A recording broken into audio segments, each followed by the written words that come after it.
Hi people, it's me, Anja. My pronouns are she and her, and welcome back to my channel for a new recent reads video. The first book on this list is called Miel on the Inside. This story is a middle-grade contemporary following a young boy who's figuring out who he is, and he's figuring out like new friends and old friends and everything, and he's also figuring out his new chronic illness diagnosis.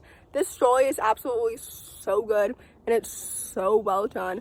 First of all, I loved the disability representation. It was absolutely so solid and so good. I also loved that the main character wasn't quite sure what his sexuality was from the beginning of the story to the end, because I think that like questioning your sexuality and being not quite sure about it is so relatable, especially for young youth. You know what I mean? Like, I don't know if that makes any sense at all, but basically this book is so good. The characters were so well developed and so distinct. The friendships felt so authentic and so lovely. Like, this book is so good. The plot was so intriguing. The family dynamics were so wonderful and so great. This book is absolutely so underrated and it deserves so much more hype. So with that said, I rated it 4 out of 5 stars. I would highly, highly recommend it. The next book on this list is called Clouds Over California.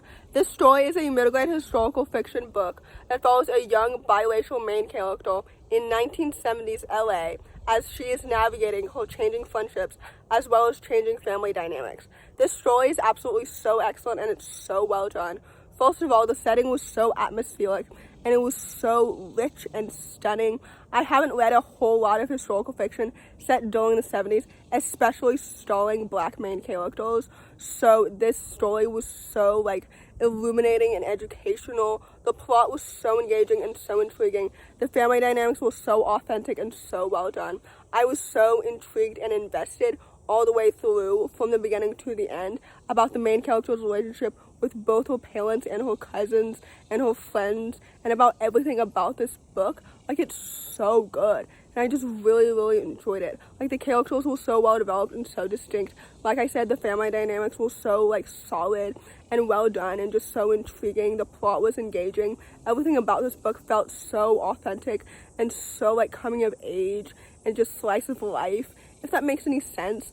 Anyway, overall, I rated this book 4 out of 5 stars and I really enjoyed it. So with that said, I would definitely highly recommend it.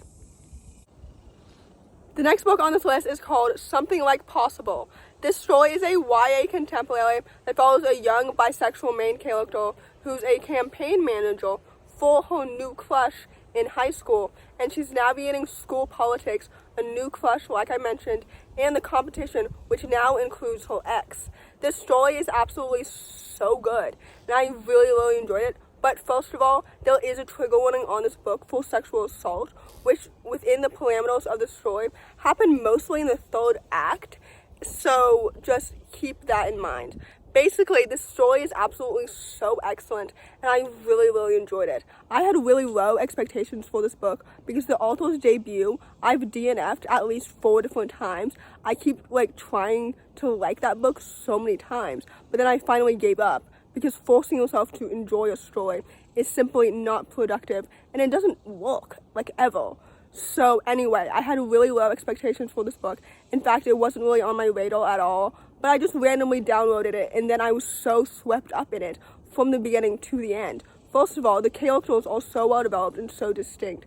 I love Maddie so much as a main character. This story is for anyone who's ever told or has been told that they are too much. You are not too much, you are enough, and there is space for you out there, okay? The sapphic romance was so cute and it was so well developed and so well paced. The friendships were so lovely and so wonderful. I love the family dynamics. The plot was so engaging. This story is absolutely so fantastic and it's so good. So with all that said, I rated this story 4 out of 5 stars and I would highly recommend it.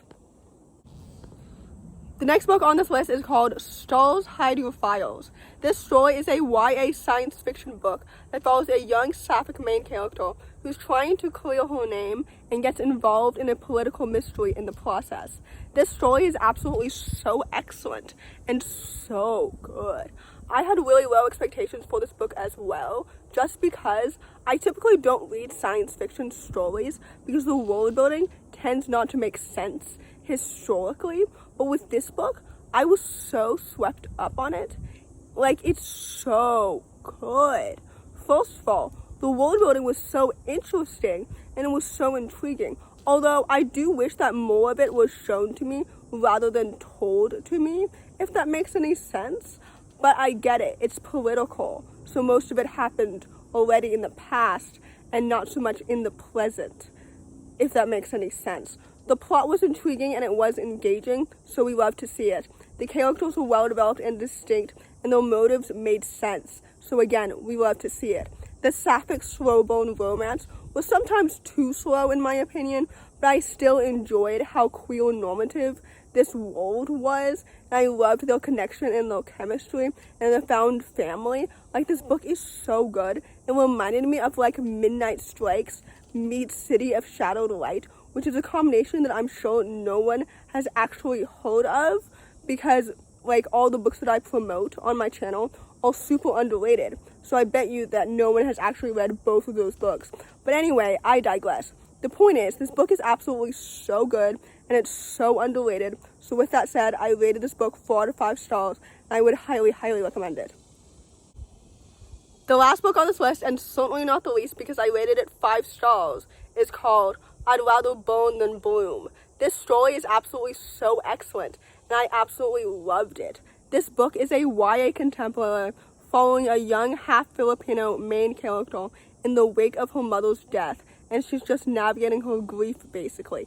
This story is absolutely so excellent, and it's so emotional, and it's so well done, and I truly felt the main character's emotions, especially her grief and her anger, and like I felt all of her actions and all of her motives and all of her emotions literally so well and so much. This book is absolutely so fantastic and it's so good. I was so emotionally connected to the characters from the beginning to the end. Her friendships like felt so authentic and so messy and so well done and so honest. This book is absolutely so amazing. The plot was so intriguing and so engaging. The family dynamics were so authentic. I loved all the flashback chapters that revealed more about her relationship with her mom as well as with her other family members. This book is so good and it deserves so much more hype. I loved the Filipino representation. This book is amazing and I loved it so much. The romance was so cute. Like, this book is so amazing and it's so like real and raw and honest and authentic. And anyway, all that to say, I rated this book 5 out of 5 stars because I absolutely loved it. So with that said, I would definitely highly, highly recommend it. So in conclusion, July has been picking up as a reading month, which is so absolutely satisfying to me because it started out absolutely flopping in that area. So anyway, if you enjoyed this video, please don't hesitate to give it a big thumbs up. Comment down below the mailbox emoji if you made it all the way to the end of the video. Thanks for watching and subscribe to my channel if you're new, and I'll see you in my next video. Bye!